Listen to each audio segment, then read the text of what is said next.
afternoon and good evening, everybody. Chris McDonald with you. We're so grateful to have everybody on this Monday night, the 10th day of November 2025. We are grateful to have you tonight. We got some breaking news that we're going to share with you. We are grateful to have this dear lady, Leslie Millwee, on the phone with us. She was with us the other night, and want to just say this. We continue to send our prayers to James Akers' family. His wife's sister collapsed the other night, actually a week ago tomorrow night, and she is still not responsive, and James is sort of unavailable, but we're so happy to have Leslie Millwee back with us tonight. And now don't send me a bill for this, Millwee. That's all I got to say. I hope that this is free bono stuff that you do for charity, correct? Of course. It's so fun to talk about, so... I know. I should be paying you. Yeah, I know. Well, if I get a bill for it, I'll just, I'll work it out in installments over the next 35 years, the way things are right now. Hey, it's good to see you tonight. Big breaking news for those of you that are just joining us. The Senate, I swear, while we're on a little later tonight, I came on because I wanted to get this vote total in the Senate. They just passed it not even 15 minutes ago, 60-40. The Senate has voted on a package deal that will effectively end the government shutdown after 40 days of the Dems holding the nation hostage over a woke $1.5 trillion grocery shopping list and some other things, and they wanted to fund Obamacare. We talked about this Thursday night in detail, and we're going to go back over it again, but I want to get your thoughts on this. I think ultimately Trump wins. I was listening to all the pundits. I was scouring X tonight, and it is pretty clear that the Republicans, Leslie, didn't give anything on this. They pretty much held their ground, and if all goes well in the House, which that's going to be that's about a 90-10 hope right now, because there's always these crazies. You never know what happens at the last minute. But we've got the framework to get this government open. And if it all comes through, Trump's going to come out of this smelling like a rose. Republicans are too. What's your thoughts on that? Absolutely. I am so happy that they held out. I know it's been really hard. We've had, patients that have literally not been able to get their SNAP benefits, and everybody's kind of been stepping up, helping out. And I think that's a wonderful thing to be able to reach out and help people. It's not ideal. It's been tough, but you're right. It's about the Democrats caving. They're not going to get their Obamacare deal. So I think that was the outstanding thing that we really had to worry about. And I think we won on that hands down. Well, let me ask you this, because there's a bigger question that's going on to me. Number one, I think that and this is a more long-term situation. They have got to start passing a budget, Leslie. We can't keep doing this every 3 months. And I think that if President Trump, I put it like this: if they cannot get this done, all this is going to be for naught. Because we can't do this again in January. And he even said this as much tonight on Laura Ingraham. He said that we do not need to be trying to have to fund the government every time that we can't get something done. And basically the Dems they voted for these continuing resolutions forever. Rand Paul's a weasel. He's going to do whatever he does. He's such a jackanapes. But for the most part, the Republicans held on, I think, pretty good through this and stayed to their principles and didn't give in. But they've got to come to a budget. We've got to start getting a budget. We just do. I agree. I think the one thing that Trump needs to concentrate on now is moving forward with a budget and the economy. Address it head on. I look at this as a victory, and he needs to just present it as taking the next step.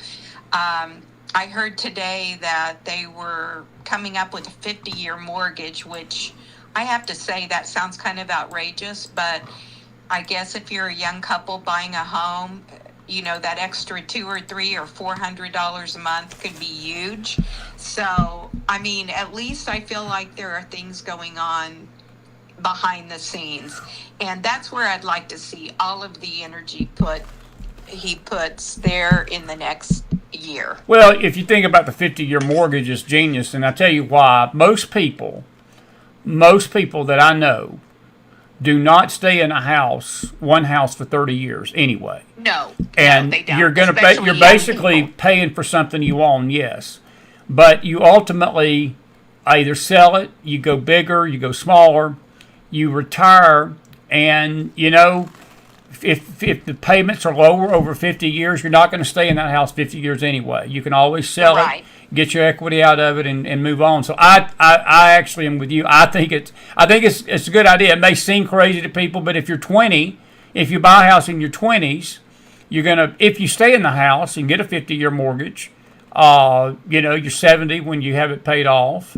and so I hope that the banks should consider that. I hope Congress will consider putting that in place. But there's just a lot of other things that are circulating over this government shutdown tonight. I was not too happy today with this Syrian leader being invited over to the White House, and I think that while I'm applauding President Trump and the Republicans tonight for this, I am so very concerned that we are allowing our very enemies to trample and to insult the memory. Tomorrow's Veterans Day, and I just want to send a tip of the hat to my brother Todd, retired Air Force. My late father was retired Navy. We've got other family members that are in military tonight, and I know a lot of people in the audience have got family members too. And today was the anniversary of the Marine Corps.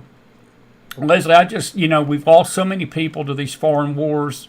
And when you bring people in that have been responsible for a lot of the turmoil that has caused these foreign wars, and shake their hand for photo ops, this is not a criticism, but I'm speaking spiritually here. You're literally opening the door to the people that have blood on their hands of American soldiers. It's an insult to our veterans. That's how I feel about it. What's your thoughts on that?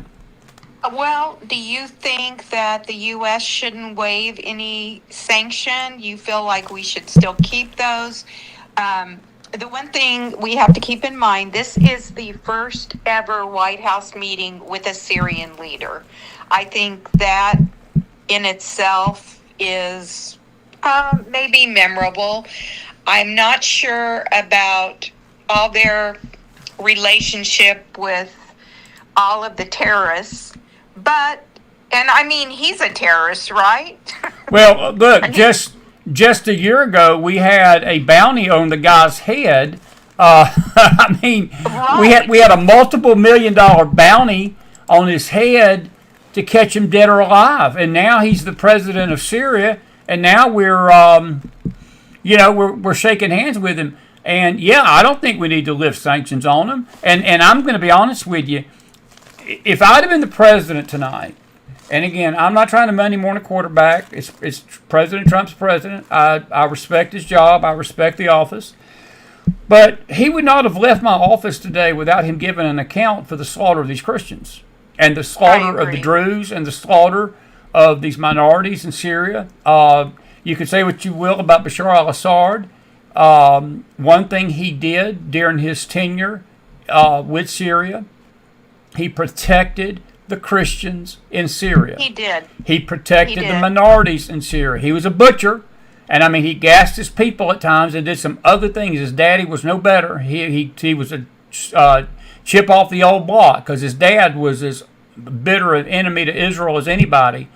But at least there was something in Bashar al-Assad's morality and DNA that said, we need to protect people of faith. And I can't explain that other than just maybe it was a hand of God on him. This guy came in, Leslie, and they have just slaughtered people in cold blood. You've got tens of thousands, almost 100,000 Christians in Syria, and nobody talks about it. Nobody. I know. And I agree. I was comparing the two, thinking, from Assad and his leadership. And the one thing that I think may have been different is he is a doctor, and maybe, I don't know, maybe that came from his humanity part. Um, that's hard to say about terrorists and stuff, but I'm trying to reason that in my mind. Why in the world are we trusting this guy now, or even discussing anything? And I think it just goes back to Trump's take on life. He's all about peace. He's all about negotiating. He's all about getting the best deal for America.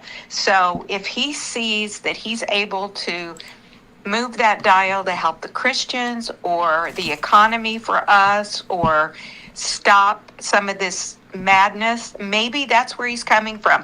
I'm not that gracious, but God love him that he is. Well, yeah, I guess you could look at it one of two ways.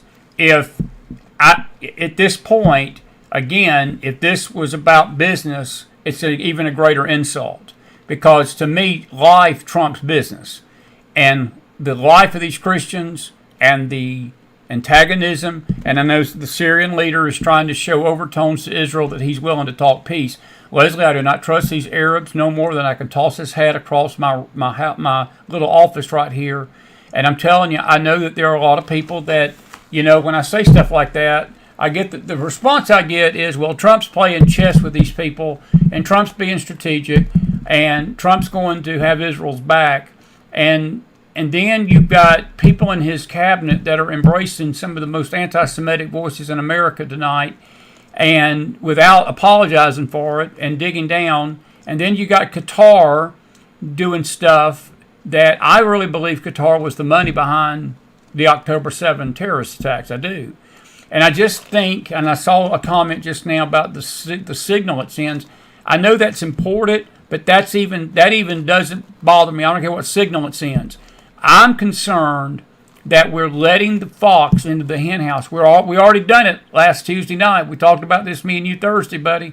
We had a bad night in this country a week ago yesterday. People don't understand the depth of the election of Zoman Mendami, or whatever his name is, and I just think we're walking into waters that are going to get darker and darker. Leslie, the Muslims don't even have to fire a shot. They're taking our country over from within. They're getting invited here. They're taking over our government, our cities, our states. I know. These are the people that want to kill us.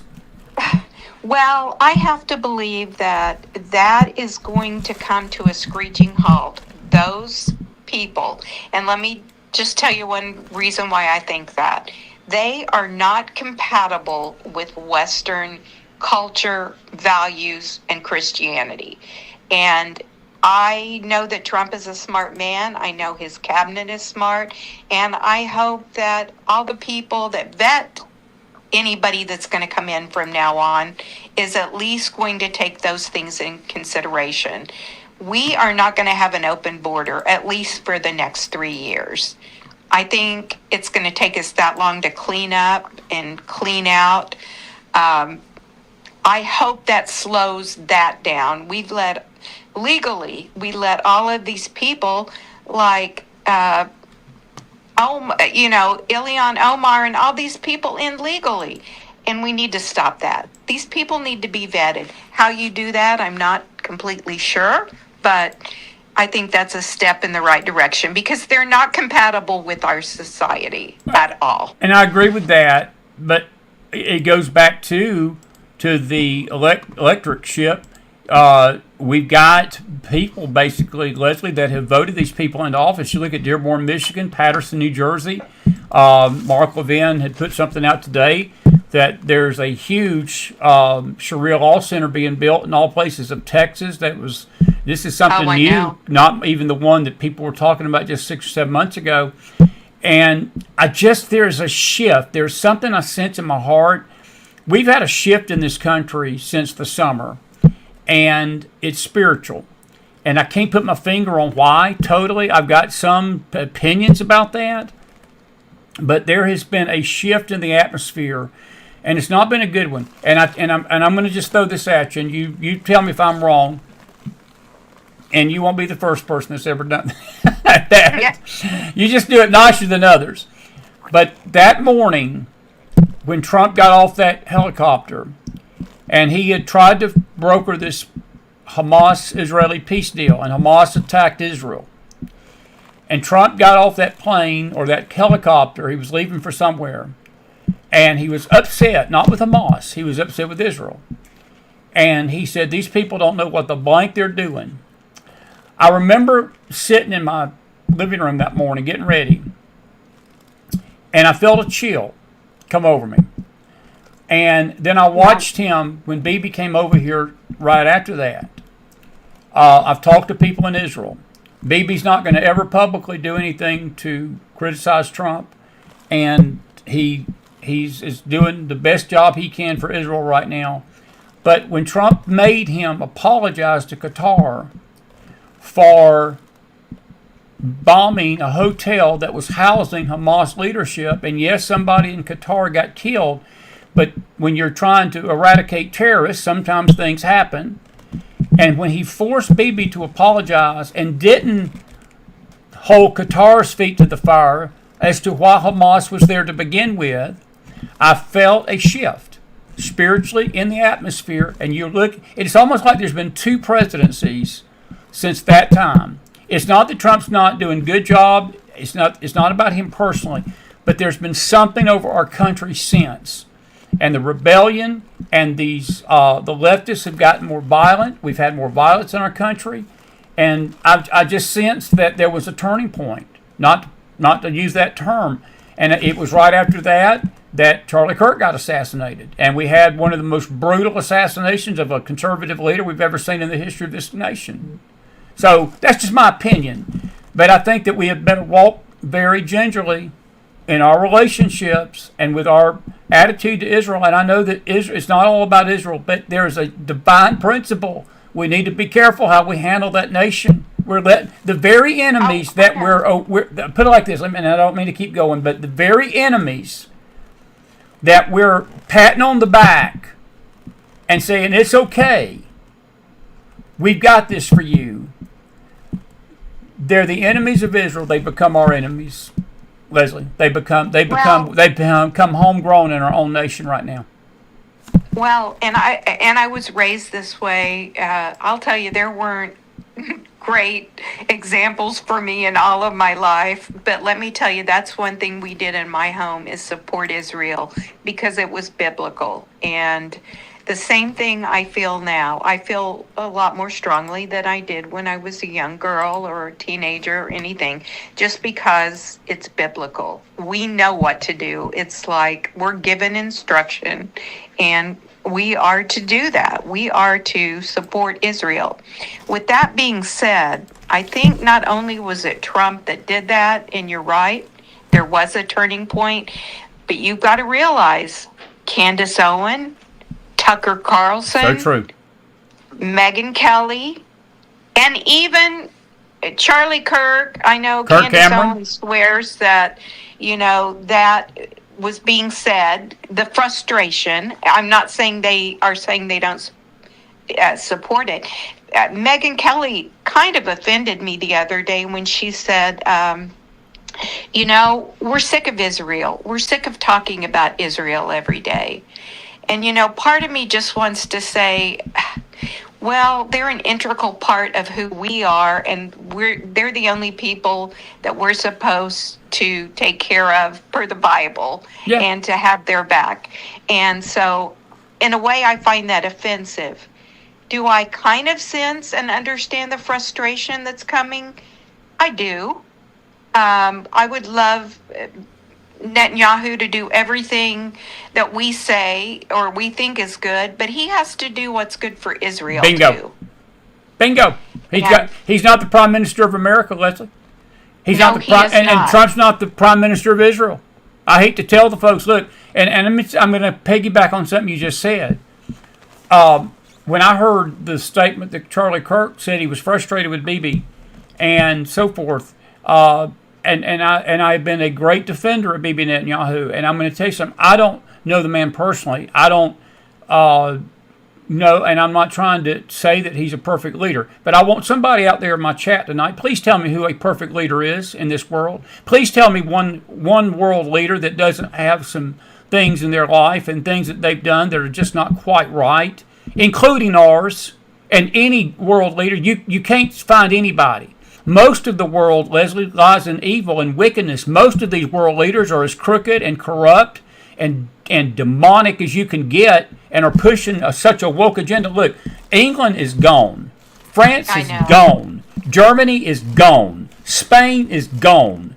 Europe is gone. And Australia is gone. Thanks to these liberal, pro-Muslim, pro-Palestinian leaders that have let this influence erode their societies, erode their nations. So who are we going to turn to say, well, we can hold this leader up that's doing any better job to fight fascism than Bibi Netanyahu? I'm waiting. I'm waiting. Well, no one is, and no one's perfect. And the one beautiful thing about getting older is the wisdom and grace that you are given as you get older and give it to other people. Because, you know, you're right. No one's perfect. I'm not the judge and jury. That's always been a hard thing for me to do because I think I have good ideas. Well, guess what? I'm not perfect. No one is. No one has all the answers. So you're absolutely right. And we have to take that and understand that and put it in context. I've been very disappointed. Candace Owens just has gone berserk. I do not trust a word that woman says. No. Well, let me ask you something. I'm going to ask you a question, a spiritual question, and it sort of goes to your old buddies, the Clintons. We've talked about this before. I remember one night we were talking about Hillary, and I asked you a weird question, and you answered it very, very good, actually, because there's a lot of people that believe Hillary's heart has gotten so dark that she's gone beyond reaching, and I would never say that God can't reach Hillary Clinton, but she does seem at times when she talks, and Bill too, they both have and there's a lot of other leaders just like him. I look at the Obamas like this. It's like they've made this pact with evil, and that the deal has been signed. They've signed their name to it, and it would take a miracle of God, and God is a God of miracles, and I don't doubt He can do it, but they've got to be wanting to do it. That she's reached this point that these spirits are just controlling her. And I got a theory about Candace and Tucker, and I got a theory about Megyn Kelly, I got a theory about Marjorie Taylor Greene and Matt Gaetz and all these voices that have turned crazy. When you start getting anti-Semitic, like when you turn on Israel like they have, it opens the door to other things because it's beyond Israel. You've got Tucker Carlson defending a Marxist jihadist and saying that Sharia law is not a threat to this country. Marjorie Taylor Greene went on a show last week, and she said that the reason people are scared of Sharia is because of the propaganda on the right side of the aisle. Like we're making propaganda of that they're wanting to kill us. It affects your mind, Leslie. Am I right? Yeah, and I think there are things we should be open-minded about, but that's not one of them, because we have a direct edict from the Bible on how we're supposed to handle that. There are some gray areas in life. This is not one of them. It's black and white. And I know Marjorie Taylor Greene. I heard her. She was with Megyn Kelly on the road this past weekend in Georgia, and I don't know what's happened to her either. She, kind of takes the stance that she's just reasonable and normal and full of common sense. Well, I am too, and I don't agree with much of that. So I don't know where they're coming from. I don't know. I don't know what's happened. You're right. Maybe they opened the gate. I'm one of those firm believers. If you indulge in porn or you indulge in movies about Satan and Satanism and satanic rituals, then you're opening your door to that kind of thing. Without a doubt. Well, I just think that, and look, none of us are qualified to be a judge of anybody's motive or soul. We're just not. We can see what they're saying. Out of the abundance of the heart, the mouth speaks. They're definitely being controlled by something. It ain't God. I can tell you that right No. now. But with Tucker's case, there's been a lot of questions about the money that because he left Fox, got fired from Fox, went on his own for a little while there, and now he's got his own podcast. And now I understand that he's reeling in the dough. Got connected to TPA. I got to ask you about Turning Point tonight. Why do you think they are still holding on to Megyn Kelly and Tucker? Just an opinion. I think that they're making a huge mistake without clarifying this. They need to come down on this issue one way or the other. I think the more that they stay silent about it, I think it taints what Charlie Kirk stood for. And look, I would respect them better if Charlie Kirk felt the same way that Tucker does and Megyn does. Just be honest. Come on, yeah, I think we can deal with it. Some people will maybe change their view of Charlie. Some people may change their view of Turning Point. But I'd rather them tell us the truth about how if they know that answer, and see this ambiguity is only adding fuel to the fire. If you think about what Candace Owens is saying, she's literally saying Israel killed Charlie, Leslie. Somebody's on the Turning Point's got to step up and say something.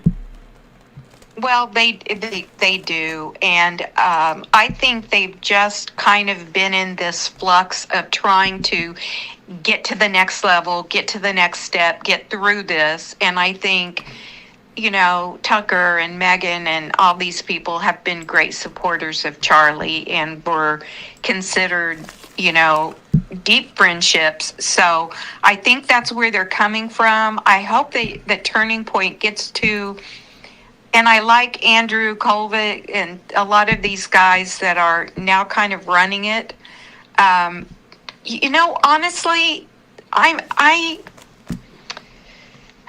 I probably wouldn't turn on myself to listen to Erica Kirk. The jury's still out on that.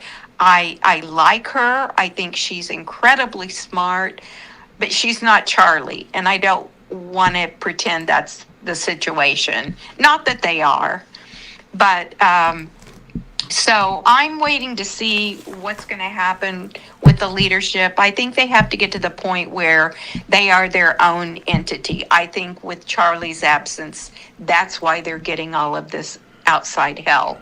That's my opinion. I could be wrong. Well, let me ask you a bigger question, because I look at Turning Point as a side issue. They're not the issue. I want to talk about our nation for a minute. Where are we headed as a nation right now with this jihadi takeover and this left-wing nut-loon bomb wing of the Democrat Party that is embracing it? These Democrats, they can't have it both ways. They talk out of both sides of their mouth. They talk out both sides of their body, and I won't say what I'm referring to, but they just do. But they can't have it both ways, Leslie. They can't say that they love America and then in the same voice praise a jihadist Marxist that has been elected in New York. I understand there's a 20-year-old in upstate New York that won mayor of a city up there. She's worse than Zoman and Zoran or whatever. And more and more of these principalities, municipalities are being taken over by these kids, these Marxist kids. Somebody's voting for them. I don't care how people, you can scream election interference only so much. People are voting to put these kids in power. And I know it's our young people, yes, but there's a lot of old people doing it too. But the Dems are going to have to either embrace him or cut him loose. And I got news for him. I think it's going to be the fracturing of that party. I don't see the Democrat Party surviving this. Like tonight was a bad night to be a Dem. And it's a bad night to be Chuck Schumer, because I think his political days are gone. I mean, yeah, and you're going to have a Senator AOC come this time 2027 when she'll take power. Yeah. I see that happening.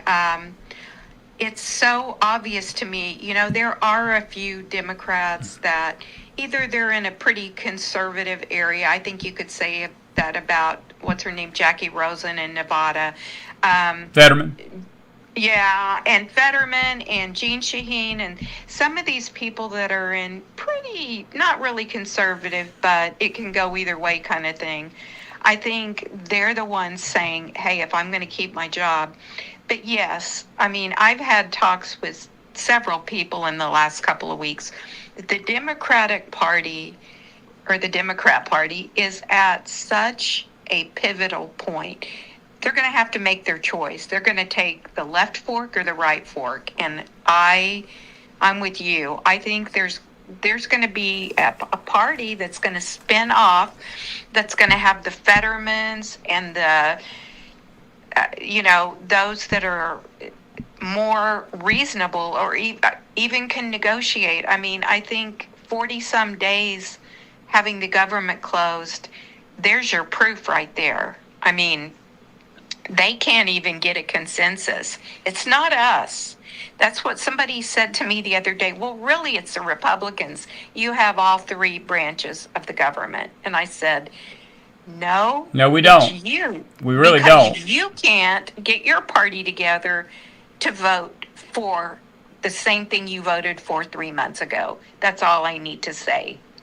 Yeah. What's different that was there in August? What's different? The answer is nothing. Nothing is different. I think the answer lies in the American public, and that scares me based upon what I see the American public doing. And I love people. I care for our nation. But Leslie, I see a trend in this nation that we're getting more and more willing to embrace the very principles that, again, tomorrow's Veterans Day, and we've got men and women that have given their life to defend this nation against these very fascist governments that we're basically trying to usher in here. And we're a republic. We vote. The people have the say who lead them. And more are voting that direction. And I got one question to ask you about the Dems. Do they go the Newsom route in 26 or 28, I should say? Or do they go more of a moderate route like a Josh Shapiro of Pennsylvania? I don't even know what other moderate would be out there that would run for president of the party or run in the party. But you've got, and I don't mean this to be sort of ugly tonight, you got Pete Buttigieg out there, and he's an open homosexual. We would have an open homosexual president, a candidate running for president of this nation for the first time in history, even though I believe Barack Obama probably beat him to that role, but I'll just leave that alone for right now. But you've got this far left wing of the party that could very well be on that ticket. Or do you think the Democrats come to their senses by 28 and say, if we don't come back to the center, we're toast? No, I think those that are gone, the AOCs, the Buttigiegs, they are, let me tell you what happened about 10 or 15 years ago, probably 15 now. We've indoctrinated all of these young kids that are coming up. I mean, it became schools and news and everything, and the Trump derangement. So what happened about 10 years ago then, some of these kids now are starting to vote. And they can't buy a house, and they can't feed themselves, much less a family. They're being told by these women who are really men that you shouldn't have babies and you shouldn't get married, and all of the evil things that are against procreation and loving God and putting him at the center of your nation. Without a doubt. They bought all of that. Without a doubt. They bought every bit of it. And that's who we're seeing vote. We're seeing them on dummies because guess what? They want to be taken care of. They want to be able to smoke pot and play video games. No, not all of them. But I'm telling you, even if we had 5% more than we had 20 years ago, that's the voting block right there that's going to elect a president, or in this case, a mayor or somebody like him. So we've got to get through to those kids that have been indoctrinated since they were in middle school or high school. How do we do that? I guess we stop funding to the Harvards and the Princetons, and I don't know. I think that's finally taken off. And also the infiltration, the school boards. You're in Podunk, USA, and they're electing these true. psycho lefts. That's true. No, I had a friend of mine, Tamara. I can't even think of her last name tonight. It's been so long since we've had her on the show. But she said something to me back in 2019. She said that the swamp always starts in your backyard. And if you It don't does. cut it out at the legs, if you don't cut its legs off in the local level, it's going to wind up on the national level. And that's exactly what's happened, Leslie. You're right. You're square on with your analysis about that. Um, That's and what happened in Houston. We had even Houston proper. Now, the suburbs have always been very conservative, but Houston itself had pockets of really pretty conservative. All of these left wing lunatics, and then they became the district attorney. Uh, Kelly Siegler was in that job as district attorney in Harris County for Houston for years. And man, she was so tough on crime. I'm telling you, in about 2016, all these horrible human beings start getting elected that are so liberal. And Houston is horrible now. I mean, it's 90% Houston proper. It's so ultra liberal. And I mean, I think that's coming to a place near you. Yes, I think you can say that New York City is kind of the first domino to fall. We have to wait and see what happens. If he does as poorly as I think he will, I saw where Kathy Hochul already said she's not supporting free buses. That's his first problem. He's promised free buses, and Hochul says, I can't fund it. yeah, I can't do well, it. I don't think they care. I don't think this kid cares. I think that's what he did. I tell you what's going to happen. I predict this. One or two things going to happen. Um, Look, I read an article tonight, or briefly, it said something to the effect that New York City is now in survival zone, meaning that they are going to have to survive 4 years of Zoman Mindami. And he is either going to go in there guns a blazing, bring all these socialist ideas and all these communist ideas in. The people are going to revolt. And look, it's not the first time that a mayor or a governor has been recalled. People who recall them all the time.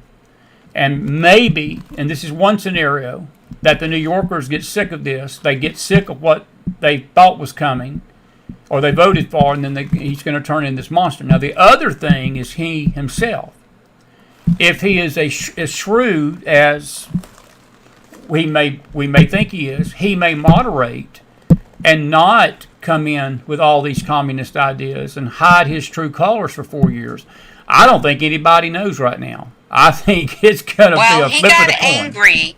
He got really angry really quickly. He went from this smiling, affable, great guy to his speech was ugly. It was And ugly. everything I've heard since then has been very hateful. Uh, dictatorial. He sounds like a dictator at 34. I'm looking at him and I'm thinking, talk about a wolf in sheep's clothing. Big smile, let's boogie and dance on TikTok. And this guy's evil. And, one of the first things he did was go to a mosque after he won. He did. So, And not only that, but the night of the election, before the election, he was in a gay bar in New York City celebrating. And again, that's not a reflection on any group, but I'm just saying that's the kind of leader that they're about to get. But my question to you, do you think that if he doesn't moderate and he goes hardcore leftist, that there's going to be a revolt in New York City? They're already got the fire chief resigning and police getting ready to turn in their badges. It's going to be, I tell you, you remember the movie Escape from New York back in the 80s, 90s with Kurt Russell? Yeah. That New York had turned into this crime zone where there was no law and it became like a penal colony.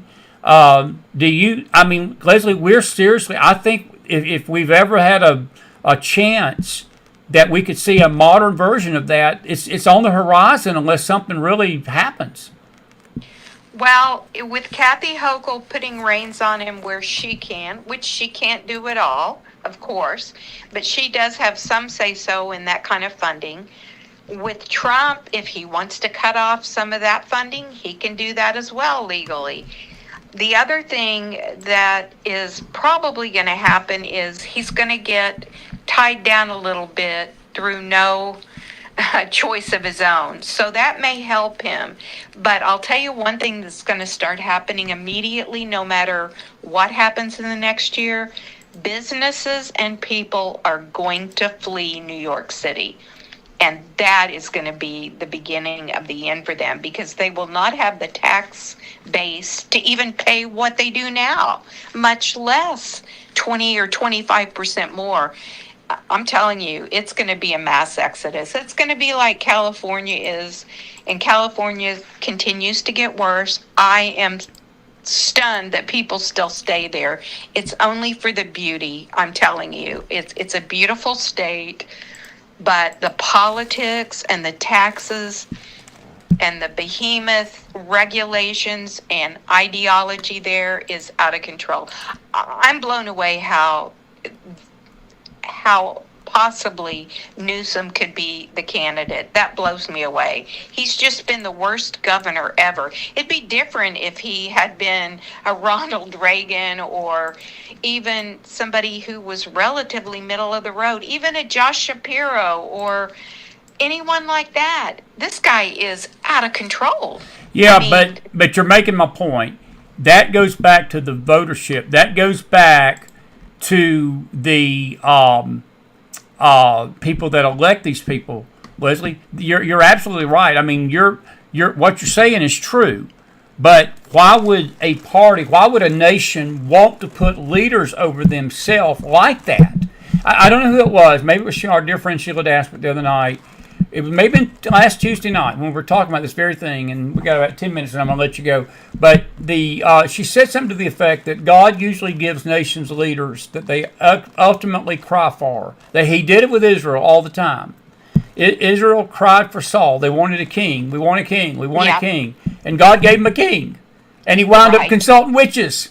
And I'm telling you, I think that this goes back to the nation itself and where we're at spiritually. And that's more concerning to me tonight than all the nuances of Madami and the party and Hochul and all these things. Look, all these other things ultimately will not matter, because I will tell you this. I do believe there's 20 Mandamis behind him. He ain't the first that's going to do this. No. He ain't the first.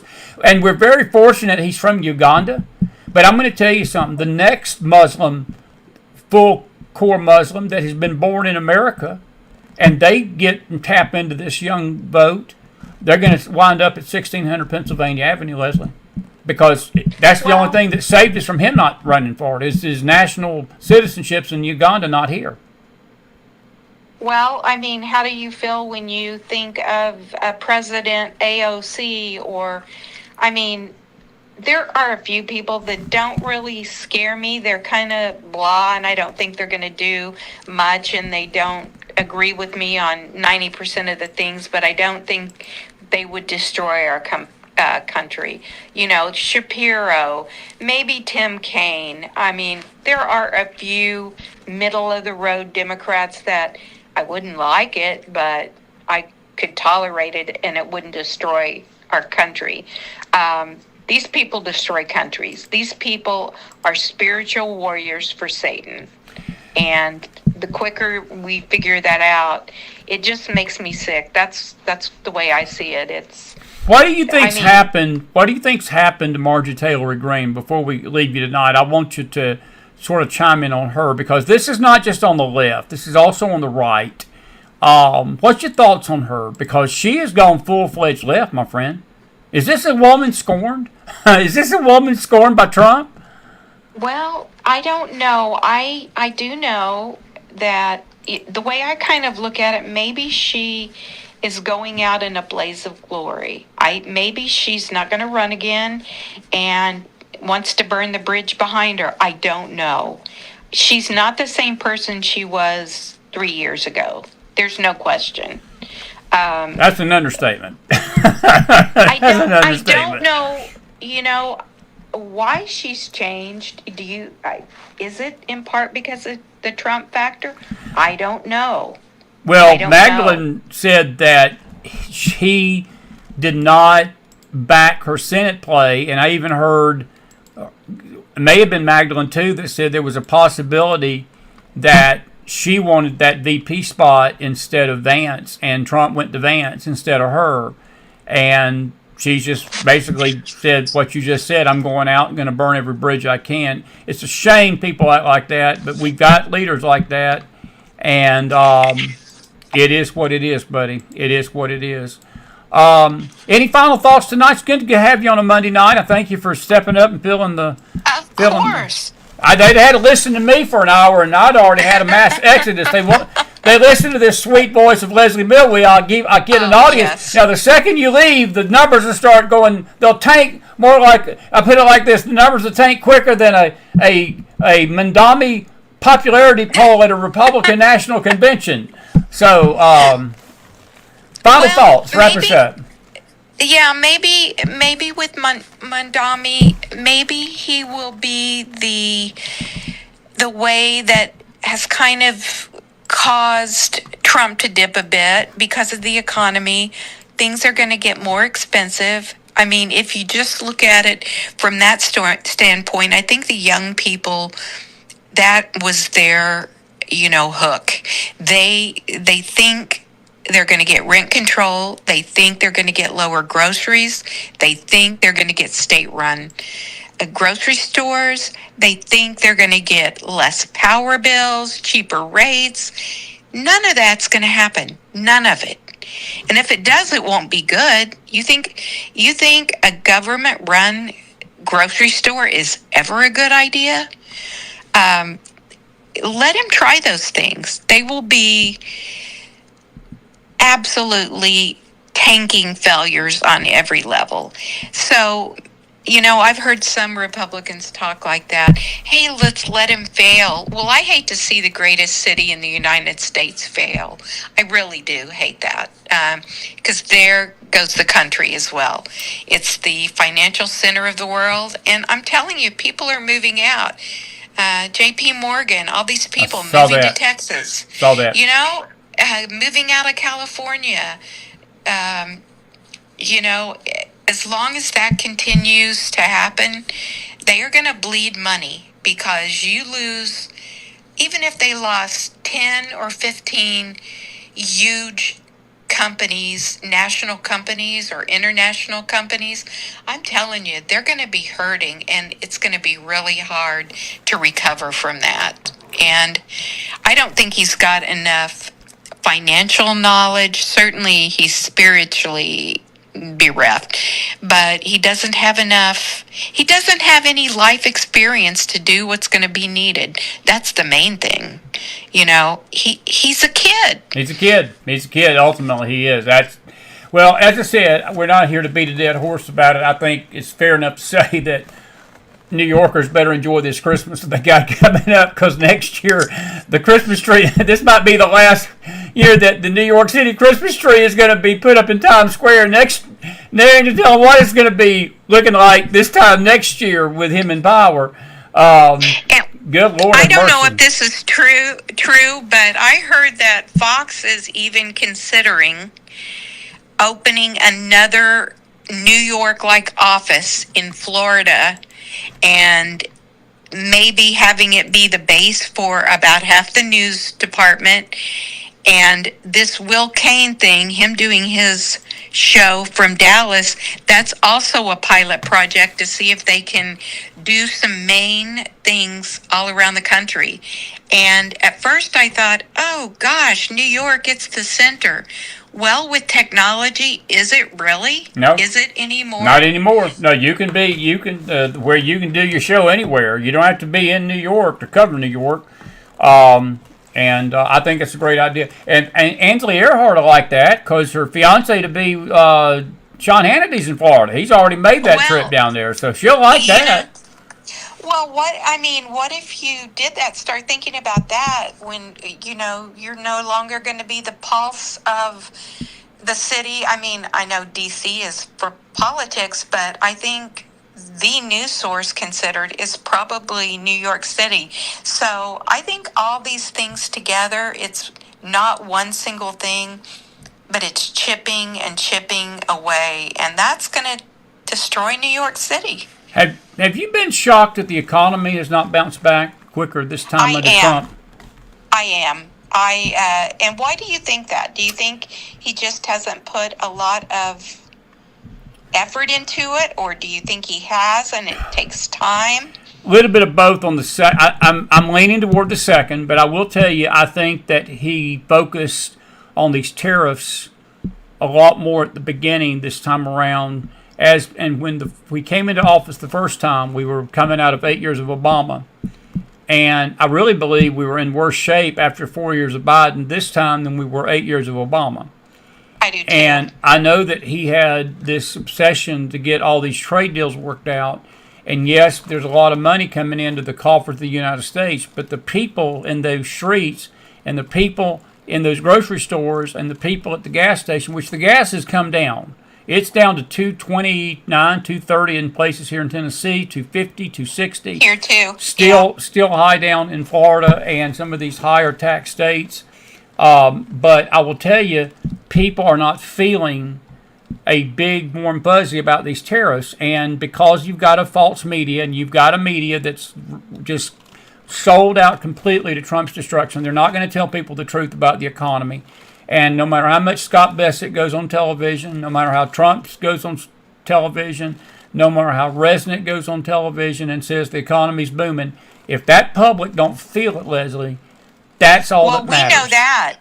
I mean, I'll stand by that 100%. I said that about Biden this time last year. Yes. You know, the people, you can tell the people all the things they want. But the reality is, I see people struggling. I see people that live paycheck to paycheck every single day of my life. I see them. And I think if you don't address that, I think grocery prices, I mean, my goodness, the price of meat, especially beef, is out of control.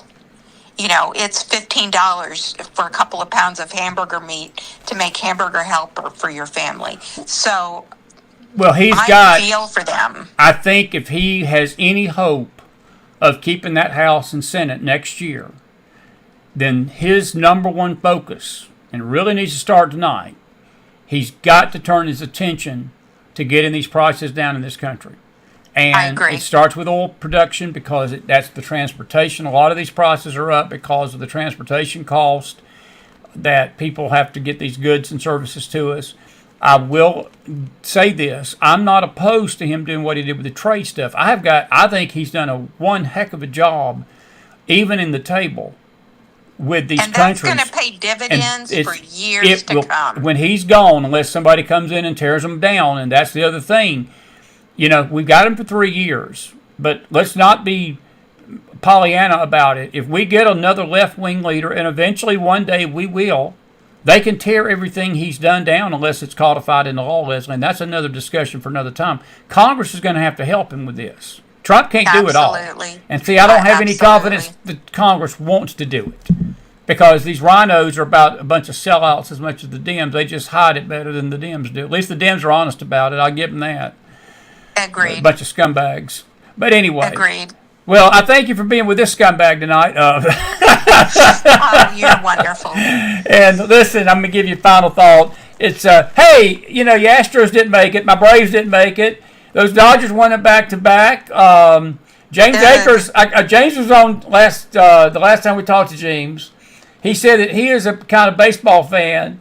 And his statement was he's the kind of baseball fan that hopes the Yankees, the Red Sox, and there was another team he mentioned that he says he goes into every baseball season hoping that they are eliminated at the break from playoff contention. And so that's how he feels about baseball. There.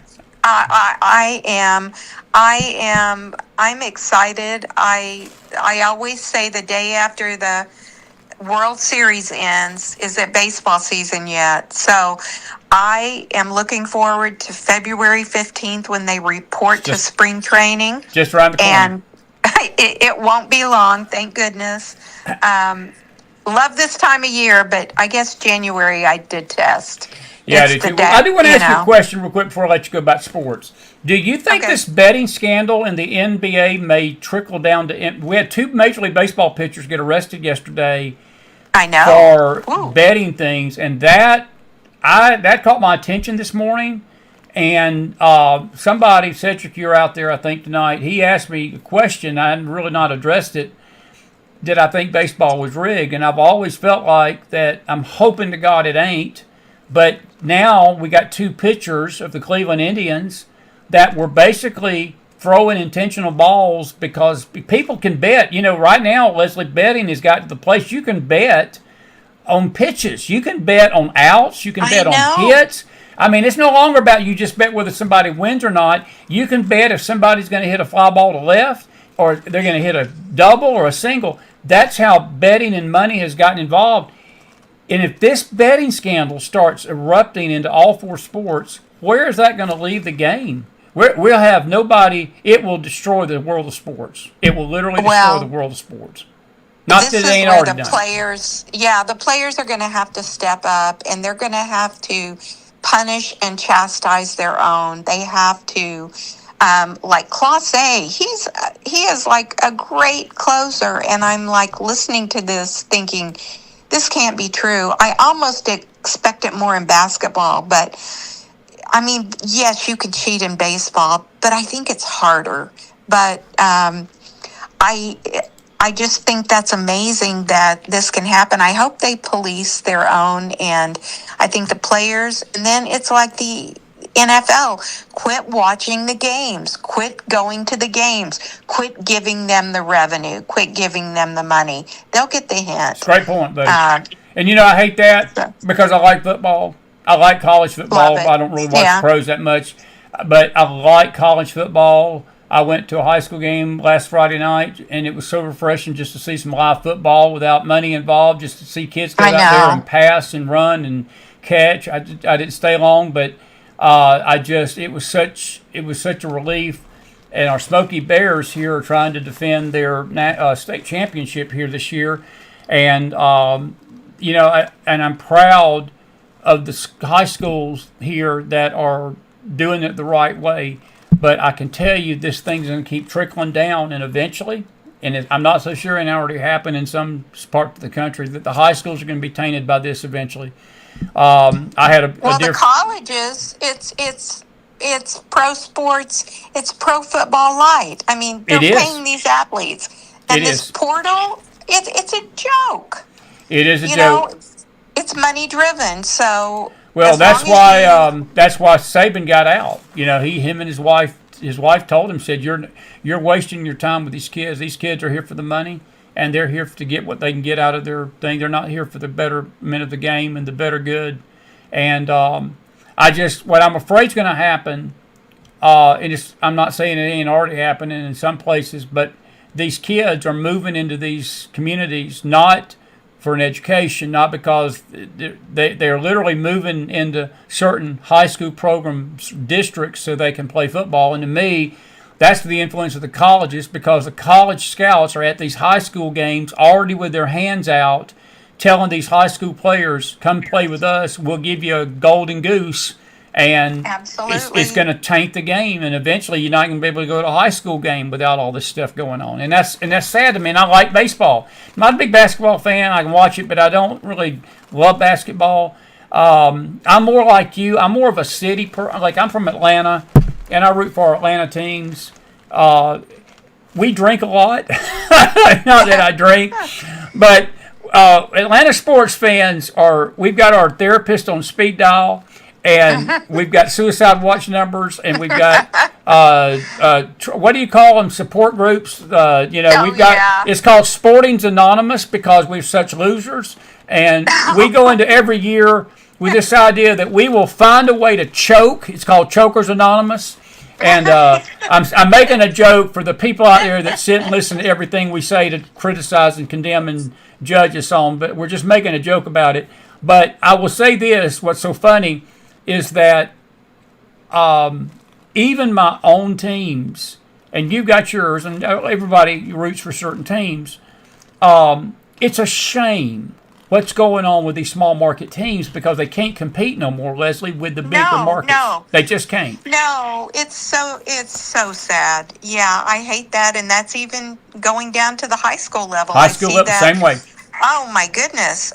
Football is such a huge high school and college football in Oklahoma, since we only have the Thunder, of course, for professional basketball.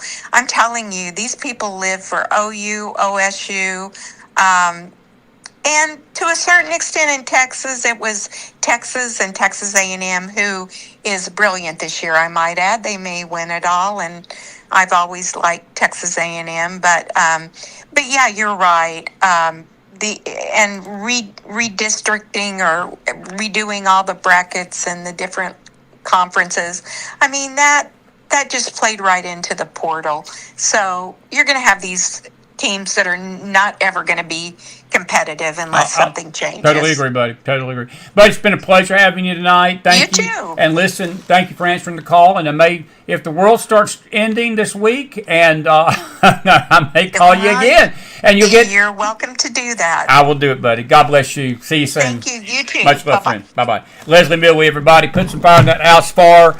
And we've been grateful to have her on this Monday night. Good way to get started. I'm sort of amused by our poll numbers tonight on the poll. I find it intriguing that, it's not that many. We've had 81 votes, and 49-44 Republicans in the USA. That's almost 93% that say the Republicans came out ahead on this shutdown. And 44% say the USA did, and then 6% say the Dems did. I'm going to read a couple of comments. We're going to let me do this. Before I get to your comments, I want to just play just a couple of videos. I'm going to come over here to our screen tonight. We're so grateful to have everybody. We really are. I want to play this right here. This is a lady, a Palestinian woman. I want you to listen carefully. What she has to say about the Jews, folks. This is Mindami's clan. This is Mandami. This is Ilhan Omar's clan. This is Rashida Tlaib's clan. I might as well go ahead and say it. This is Tucker's clan. Roll tape. احنا لازم نقتلهم في بلادنا، في عيالنا، في أظافرنا، ناكلهم بسناننا ناكلهم اليهود. هم أعدائنا بالأول والآخر اليهود. الله يكرمني ويربيهم، هالأولاد يطلعوا زي ما بده ربنا إن شاء الله. كونوا من حفظة القرآن، من الصالحين البارين إن شاء الله. مجاهدين في سبيل الله كمان. قلنا بالنهاية على هالدرب الجهاد واجب علينا. الحمد لله. The family of Hassan Katanani was congratulated with pride and approval that their son had the honor to kill a Jewish woman and her 2 young daughters while driving in their car to meet family members during the Passover holiday. They expressed their hope and wish that the terrorist young children would go in the footsteps of their father and merit to become holy shaheed, just like their blessed father. The terrorist mother expressed herself in her own way. Yep. Folks, it's an ideology. It's an ideology. I saw some of you post the fact that, we got to get rid of them out of our country. It don't matter if we got rid of every single Muslim in our country. It would still be an ideology in the minds of these young people. I do believe, my opinion is that if you're not willing to swear allegiance to our Constitution and swear allegiance on the Bible, you are not qualified to make decisions for this nation. President Trump, in that interview tonight with Laura Ingraham, made a great point about Ilhan Omar. It makes me sick, as it does him, to my stomach, when I hear people like her and Tlaib and even AOC talk about the Constitution. Ilhan Omar came from a nation that has no constitution. She comes from a Muslim country that wants to see America destroyed. But yet she's in Congress trying to tell us that she's trying to defend the Constitution against people like Trump, and defend the Constitution against ICE, and defend the Constitution against keeping transgender queers out of the libraries of our children at 5 and 6 and 4 years old. So, spare me, Elon, about your dedication to our Constitution. You don't care about our Constitution. Folks, this is their tribe. This is their ideology. They want to see the Jewish people eliminated. Now, this Friday night, or one night this week or next week, we may do it a week from tonight, we're going to dedicate a show. We've been trying to put the videos together. We got so many of them. It'd take me 3 hours to play them all. But we're going to deal with this anti-Semitism. We've done it before. And we did it back in the summer when all these protests were going on with the colleges. And we're going to do it again because it has become mainstream. But it's not about even the religious part of it at this point, neighbor. It's an ideology that these kids are being indoctrinated in. And there's no greater picture to show you that illustrates that. I had it just now. Let's see here. Let me get a refresh button, see if we can refresh it. There we go. Right here. This is a picture that was posted on Al Jazeera here recently. These two boys were asked to illustrate to the world what their goals were in growing up, what they wanted to be when they grew up. That little boy right there is Muslim. He's a kid, but he's dressed up as an Israeli IDF soldier. That's not adults. That's 8-year-olds. That's 8-year-olds. This is what we're dealing with. This is what we're dealing with. This is what we're dealing with. And it's not good. It's not good at all. Here's Marjorie Taylor Greene, in her own words, that Sharia law is not a big deal. Congresswoman, we just have to fit in one other question before we let you go.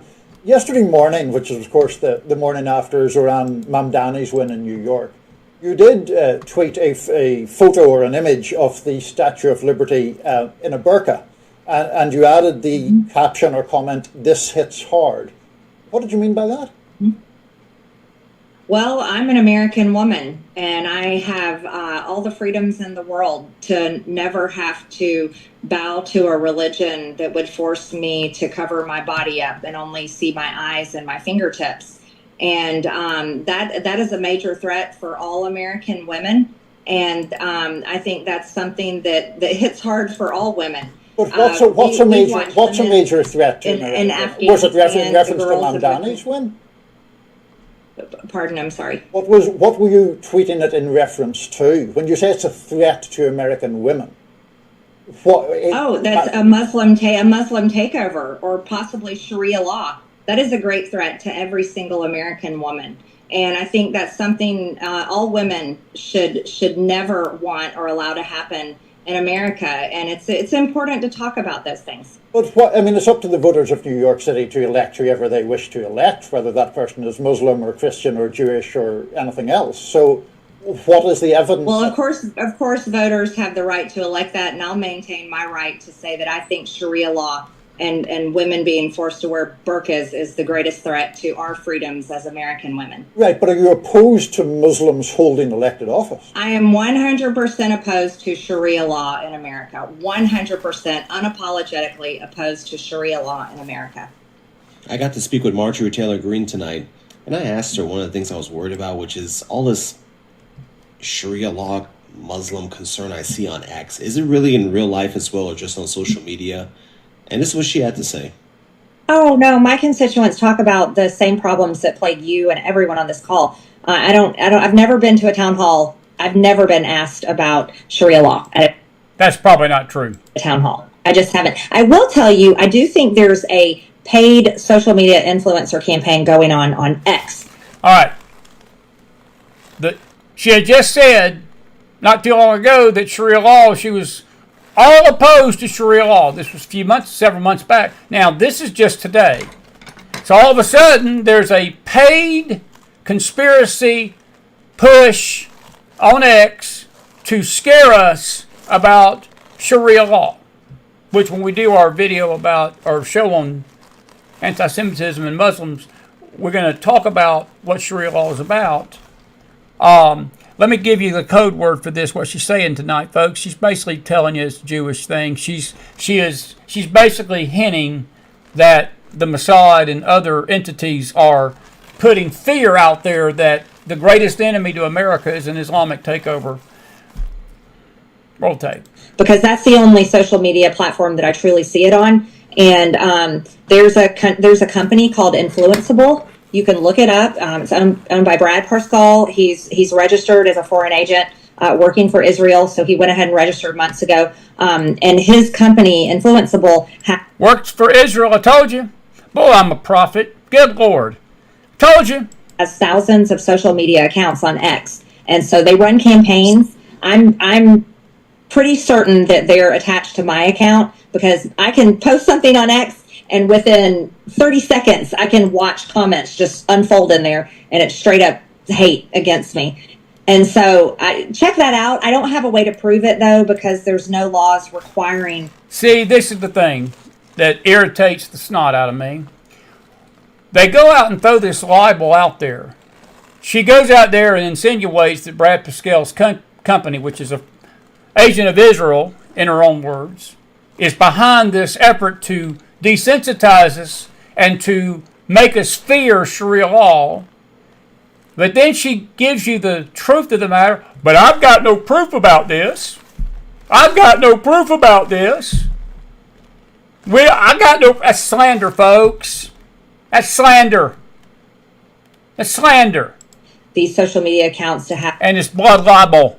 Have to disclose who pays them, which I'm also trying to push. I wish Elon Musk would do it and force these accounts to be labeled a certain way or have a disclaimer. And I've been talking to people here in Washington about it. So that would be a hard thing for me to get done. But I think it's a lot, mostly on X, and I think it is paid, and it's probably coming from Israel or AIPAC donors in the country. Of course, everything comes from Israel. The voters in Marjorie's district are just like every other American. They're worried about health care, pay. That's his comments. I just want to get her on the record. It's all about Israel. This is a kindergarten video that a teacher put out trying to convince her kindergartners that Mandami's the man. We'll take. Hi, friends. Today's letter is M. For Mom Donnie, yay! Mom Donnie is brown, right? Which is better than white, good! We're decriminalizing prostitution. We're decriminalizing prostitution. If Timmy has 2 houses and DeAndre has none, what should Timmy do? I know. Give him his houses, right? Okay, that's creepy. That's being sent to you toddlers, New Yorkers. That was an actual video that she put out to her kindergarten class. Lovely. Just a lovely bunch. Just a lovely bunch. Here is a Jewish rabbi about Mandami. Roll the tape. I met the mayor-elect in late August, after the primaries. Several prominent and liberal New York City rabbis spent an hour with him. We entered with open hearts and open minds.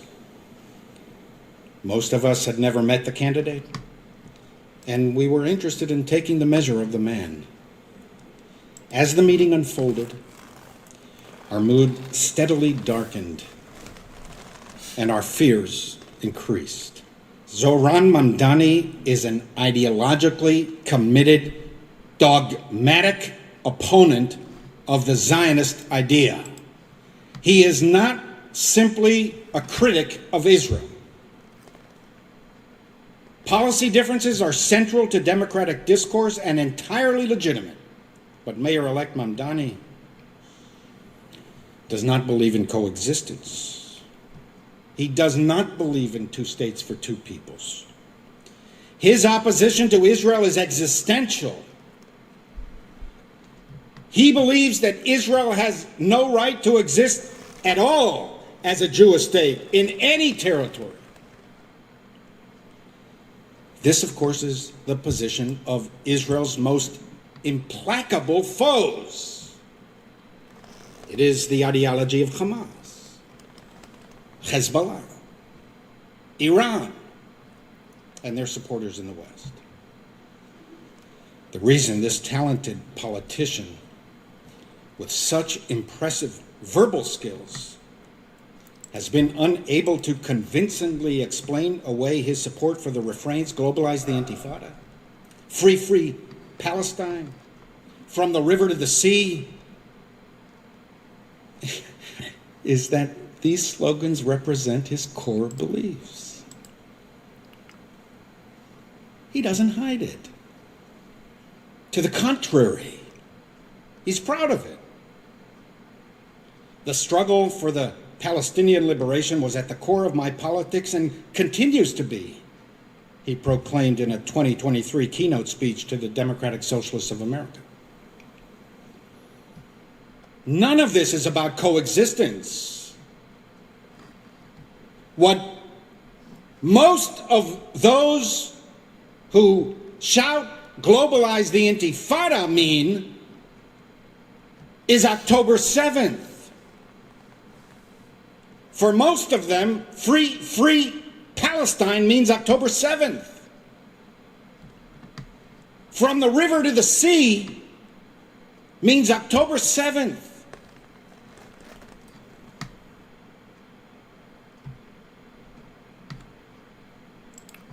Yes, it does. Yes, it does. Well said. I've got a video. I thought I had it downloaded, but I don't. I'm going to have to find it. It may be. I've got more tonight. I want to share with you a couple of quick things. I'm going to take your comments. This is Jasmine Crockett tonight. This is crazy stuff. Of course, that's saying Jasmine Crockett and crazy stuff in the same sentence is not that strange. But Colin Rick posted this. Radio show host Stephanie Miller kissed her feet today of Democrat Representative Jasmine Crockett. She says, "Can you confirm that I just kissed your sneakers?" Crockett said, "That's true." And she says, "That is the future senator of the United States." And this is the video of that. Here is a video of that right Can there. Can you confirm that I just kissed your sneakers? This is true. She's on camera saying she'll do the radio. I am. We're doing it. Future senator of the great state of Texas. I'm gonna miss Ted Cruz so much. He's so likable. Oh my God. Yep. Texas. What are you thinking? What are you thinking? All right, I gotta pack it in tonight. It's getting late. Hey, we're grateful to have everybody. You got 10 minutes. I'll read your comments. You got any questions? We'll wrap this up after this. Let's see here. Stephen, they're not going to fire that kindergartner teacher. They're not going to do it. Al, we don't know if Tucker sold his soul, and he's not going to be ashamed of himself. There's no reason to even say that. He's not going to be. He's not going to be ashamed. Governor Hochul won't allow gas pipelines in New York. She said no to that. Trump wanted to put 2 in. Well, you know, again, she's elected, my friend. She's elected. That's why elections matter. That's why elections matter, and getting the election system straight. Bear, you're absolutely right. This is not just going to be a New York situation with this economy. It is going to be a national issue. Trump's going to hold money back, and it's going to be an all-out free-for-all come next year. 26 is going to be a wild year, folks. We celebrate 250 years of this country. Well, our 250th year is going to be one of great intrigue and drama. And it's basically between two conflicting ideologies. Carol Smith says these cities like Dearborn are becoming countries within our country. Their religion and politics are one. There's no separation. Carol, good to see you tonight. That is exactly right, my friend. And again, they're building them centers right in our midst. They're building their centers right in the midst of the nation. And these governors like Whitmer and the governor in New Jersey, Phil Murphy, and soon to be Cheryl, are not going to stop it. It's not going to stop it. It's very troubling, isn't it? Very troubling. Good to see you tonight, buddy. Always a pleasure, friend. Anyway, Randy William Griffin's in the house.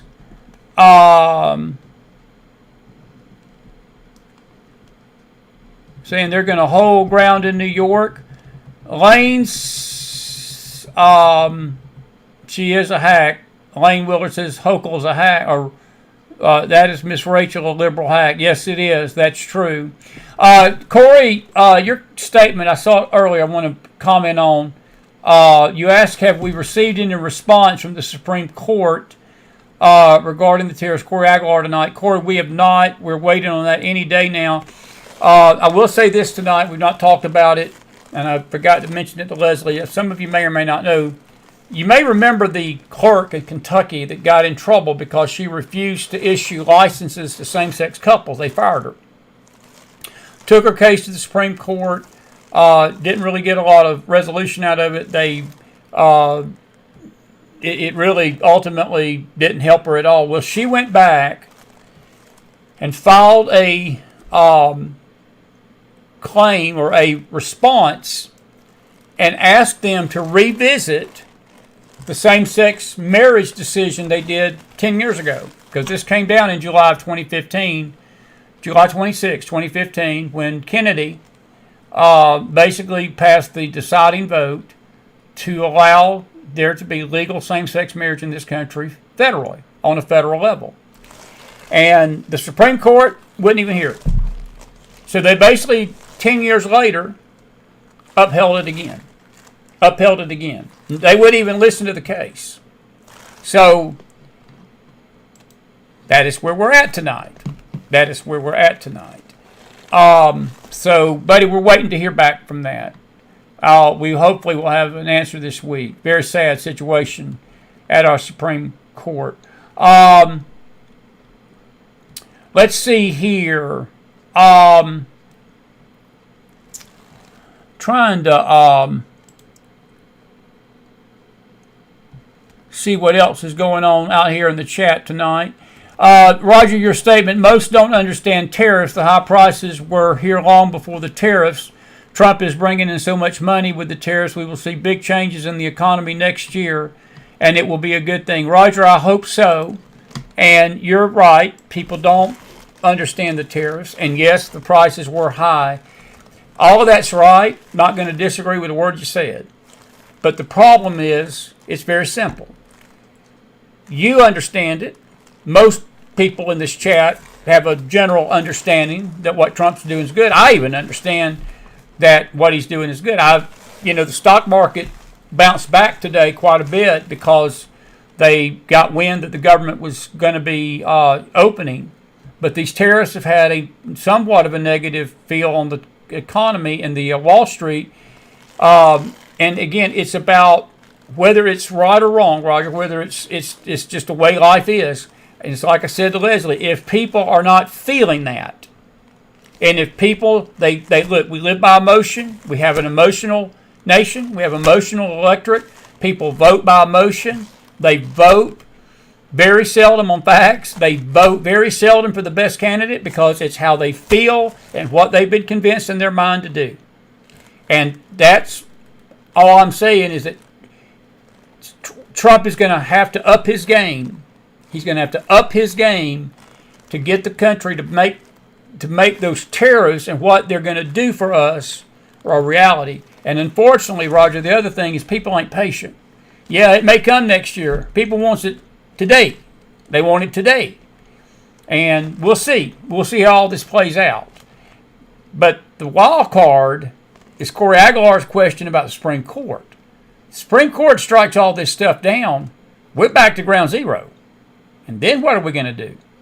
And he will have to return that money. And all these negotiations and all these contracts and all these deals that he's made will be rendered null and void. And see what's so hypocritical about Congress is these, what's in Congress, it's all about power. They want to tell him what countries he can put tariffs on and who he can't. And you can thank Rand Paul for that, Mr. Rand Stupid Paul, for that kind of thinking. And what's going to wound up happening is that if a congressman or a woman don't like tariffs, then they'll make sure we don't tariff anybody and we'll get screwed. Just like we've been getting screwed for 20 years by a lot of these countries, including Canada, including China, including India, including Europe, including all these nations. that have had a trade, they've had a trade surplus with us. We've had a trade deficit with them. So the wild card is the Supreme Court. And if the Supreme Court don't side on the right decision of this, look, it ain't going to matter what these terrorists are going to do next year. It ain't going to be a next year. But, Roger, your point's well taken, and you're right in principle. But people don't vote on principle. They just don't. Most don't. They vote on emotion in their pocketbook. If they ain't feeling, they go to that grocery store, and they're spending $175, $200 for 6 items. It ain't gonna matter what they believe these terrorists are gonna do or not do. That's just the way Americans are. It's just the way we are as people. So that's how it is. You know, that's how it is. Roger asked, do you believe Trump's latest pardons are warranted? That is an excellent question. We didn't talk about that tonight. We will tomorrow night. We got the one and only Brad Johnson with us tomorrow night. And he has promised to make sure Elvis stays awake for the interview. Brad's a former CIA operative, and I've been swearing up and down for 7 years now that Brad's got Elvis hid behind his garage, and he will never give me a category yes or no. He just says Elvis is watching every time we do a show with him. He's going to be with us tomorrow night. I'm going to ask him about those pardons, because a lot of those pardons were 2020 people that these were people that were sued and charged with crimes relating to their feeling that 2020 was stolen.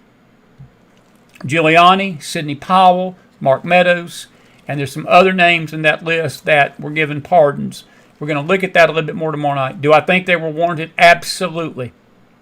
Absolutely I do. Should have been sooner, and I tell you, Tina Peters needs to be released from that Colorado prison. That governor out there and that Secretary of State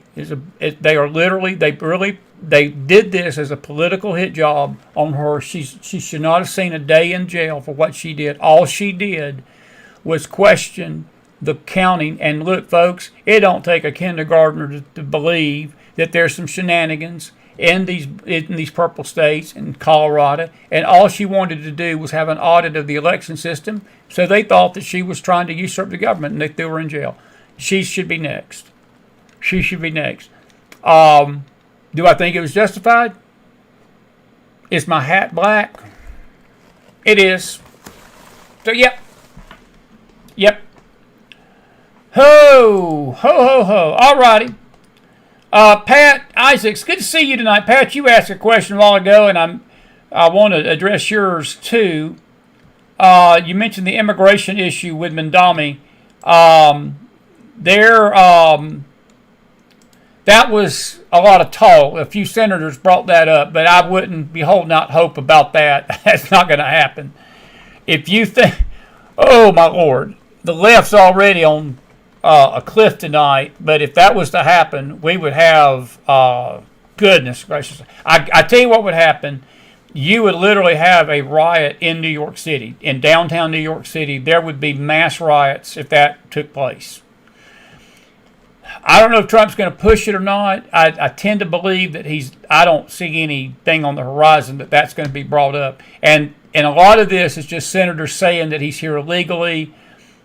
He may be or may not be. I don't know. I know he's from Uganda. Thank God he can't run for president. But I wouldn't be holding out hope that anything comes of that, on that angle at least. Pat, you're right. Good people don't get involved with politics, and they don't get involved with government. And it's sad that good people don't.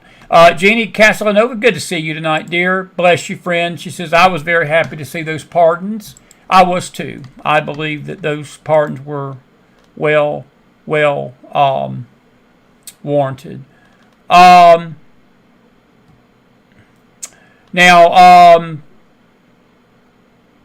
Vincent, hope you're doing well. He says, how blasphemous is it that college athletes are getting paid by way of a program called Name, Image, and Likeness? Should we believe that is just a coincidence, or is it something more sinister? Vincent, everything these days, my friend, Everything, nothing these days is a coincidence. Nothing. And I didn't know that was the name of the program. That's interesting. We've been going an hour 32, neighbor. We've given you the hour and a half tonight. We want to on Monday night. I want to thank Leslie Milwee. We had hoped to have James Akers with us tonight, but our prayers for James and our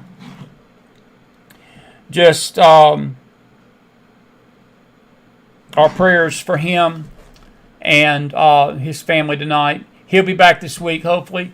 Brad Johnson tomorrow night. Wednesday night is Faith. And then we've got Thursday night. We will be on late, probably a new show. Friday night's sort of up in there right now, but we're going to try to be with you all week. We'll definitely be with you in the morning on the Bible studies. Folks, I really encourage you, if you are faith inclined, and I hope all of you are, this is a faith network, ultimately. We do the news on Monday nights and Tuesday nights and sometimes Thursdays and Fridays, but we try to take care of the news on Monday and Tuesday and have guests, but we've really shifted a lot of our shows to faith, and we've got one of the best Bible studies in the world. And if I got any of my Bible students out there, I hope they can say amen to that, put some fire in that house, put a thumbs up, and invite you to come be with us in the morning on the Mike Voss Faith Network at 10 o'clock, because it's going to be a fun time. We have been dealing with some deep stuff. And it's going to get deeper tomorrow. Trust me. It's going to get deeper tomorrow. And we hope that you'll join us for that and so forth. Rugu, you said that Roberts voted yes on Obamacare. Well, yeah, he did. But Rugu, it wasn't him. It was McCain. It was McCain. And Paul Ryan. We had a chance. Look, I don't care what Roberts did. I was sitting, me and my brother were in the same room. My brother had come up and visited me. It was 2014 when that happened. He had a project up here in the hills. He came from Alabama, and I went to visit him that night at his hotel room to visit with him. And we sat and watched that decision come down at the Supreme Court that night. And we were both so mad, I can't never forget it. But we had a chance, even after that, to get rid of it. And I want to just say this about all this shutdown. All you folks that are saying the Dems won this, I don't know what universe you're living in. The Democrats just had their lunch handed to them tonight, neighbor. They got zero out of this. Nothing. And I tend to agree, look, ultimately the country wins because the country's going to get reopened. But the Republicans, folks, the Republicans won this thing by not giving in to these godless Dems. And a lot of it had to do with Obamacare. We need to remind the Dems that Obamacare's your baby, not ours. We conservatives, we warned everybody this was nothing but a transfer of wealth thing. Tried to tell people it was. Tried to tell people the subsidies, if you got rid of the subsidies, the premiums would skyrocket. We tried to warn this day would come, and now it's come. And you that are on Obamacare, I would be looking for a part-time job come January because you're going to need it to pay for your insurance premiums. Now, hopefully something can get done. The whole thing needs to be scrapped and start over. Part of the issue is when you don't have capitalism and you don't have competition, which is an earmark of capitalism, you get exactly what Obamacare produced. We warned people for 11 years this was coming, and people called us racist because we were naming it Obamacare. Well, guess what? Dems, smoke up. It's your baby. And we're not going to come rescue you from this. And we didn't rescue you from this with this government opening. And we're not going to rescue this with you. You own it. And the Republicans need to put commercials together every single day telling the American people that and reminding them of that. Now, we didn't help matters when Trump was in office the first time because we could have gotten rid of it. But thanks to the late John McCain, the traitorous John McCain, the loser John McCain, I got a lot more to say about John McCain, but I'll just be nice about it tonight. No, we still have Obamacare. What Trump did, he removed the penalty.